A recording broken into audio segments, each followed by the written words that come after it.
ఆలోచిస్తున్నాడంట, చాలా బాధపడ్డాడంట. తర్వాత ఈ రాకేష్ అంట ఏం చేశాడు, ఈ రమేష్ అంకుల్ ఏం చేశాడంటే వేరే దేశం వెళ్ళిపోయాడు. ఒక 4 సంవత్సరాల తర్వాత వచ్చాడంట. ఎప్పుడు వచ్చాడు?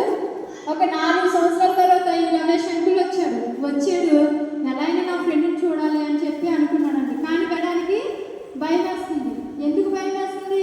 నేను ఆ రోజు వాళ్ళ ఇంటికి భోజనానికి వెళ్తే వాళ్ళు ఎంతో ప్రేమగా నాకు భోజనం పెట్టారు. కానీ నేనైతే వాళ్ళ చెట్టు కోసేసి వచ్చేసాను కదా, వారికి ఉన్న ఒకే ఒక ఆధారం ఉన్నటువంటి చెట్టుని నేను కోసేసుకొచ్చాను కదా, వాడు ఏమనుకుంటాడో, నన్ను ఎలా రిసీవ్ చేసుకుంటాడో, నన్ను ఏమంటాడో అనేటువంటి ఆలోచనతో ఉన్నాడంట. సర్లే, ఏమైనప్పటికీ నేను ఎలాగైనా చూడాలి, వాడు ఇంకా ఆసక్తిలో ఉన్నాడా లేకపోతే ఇంకా ఎలా ఉన్నాడని ఎలా అయినా చూడాలి అనుకున్నాడంట. అనుకొని భయపడతా వెళ్ళాడంట. ఎక్కడికి వెళ్ళాడు? రాకేష్ అంకుల్ వాళ్ళ ఇంటికి వెళ్ళాడు. ఎక్కడికి వెళ్ళాడు? రాకేష్ అంకుల్ వాళ్ళ ఇంటికి వెళ్ళాడు. వెళ్ళేసరికి అక్కడ అంటే ఇల్లు లేదంట, చెట్టు లేదంట. ఇదేంటి ఇల్లు లేదు, చెట్టు లేదు, ఇక్కడ ఏదో పెద్ద బిల్డింగ్ ఉంది, కారు ఉంది, ఇదేంటి ఇక్కడ వాడి ఇల్లు ఏమైంది, ఈ ఇల్లు కూడా ఎవరైనా తీసేసుకున్నారేమో అనుకొని పక్కనున్న వాళ్ళు అడిగాడంట.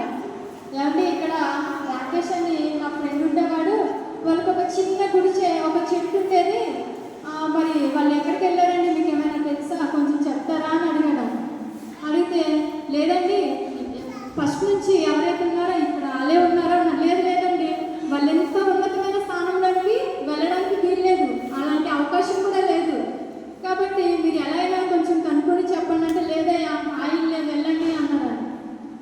అనేసరికి సరే అని లోపలికి, వీడేంటి ఇంత ఉన్నతమైన స్థానంలోకి ఎలా వెళ్ళాడు, నేను ఉన్నతమైన స్థానంలో ఉండాలి కదా, మరి ఎలా వెళ్ళాడు అని చెప్పి మెల్లగా వెళ్ళాడంట. మెల్లగా వెళ్ళి డోర్ కొట్టాడంట. డోర్ కొట్టగానే ఎవరు డోర్ తీశారు? Rakesh uncle door తీశాడంట.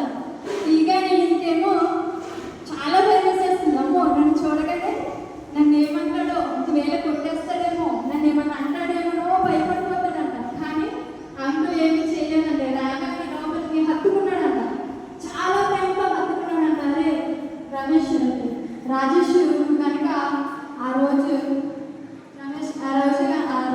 రోజు కనుక ఇలా చేయకుంటుంటే కనుక నేను ఈ స్థితిలోకి వచ్చేవాడు కాదంటే, అరే నేనేం చేశాను అంటే, అదేరా నువ్వు ఆ రోజు చెప్పుకోసేసి వెళ్ళిపోయావు కదా, అప్పుడు నాకు చాలా కోపం వచ్చింది, బాధ వచ్చింది. తర్వాత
నేనే బాగుండాలి, నేనే బాగా చదవాలి, నేనే మంచి వర్క్ వేసుకోవాలి, నేనే మంచిగా ఉండాలి అనుకోకూడదు. నాతో పాటు మా ఫ్రెండ్స్ కూడా మంచిగా ఉండాలి.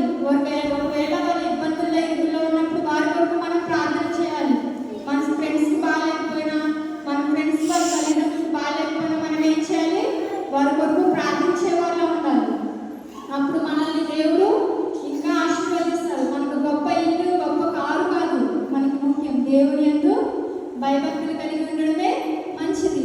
కాబట్టి ఇలాంటి విషయాల్లో మనం ప్రతి విషయాన్ని గ్రహించుకుని ఉండాలని చెప్పి మీకు తెలియజేస్తున్నాను.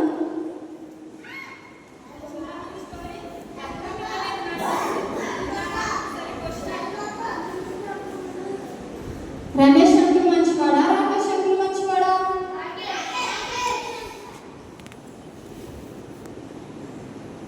లాస్ట్కి ఎవరు ఉన్నతమైన స్థానంలోకి వెళ్ళారు?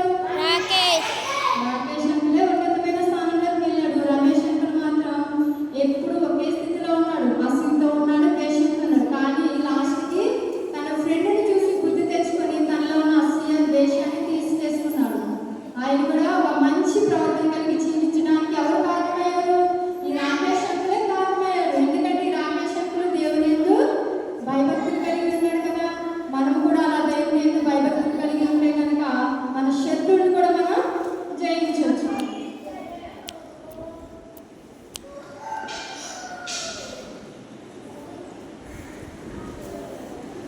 సరే, ఈ స్టోరీ నేను ఈరోజు విన్నారు కదా. వచ్చేవారు మళ్ళీ కొన్ని క్వశ్చన్స్ అడుగుతానో చెప్పాలి. ఇంకా కొంచెం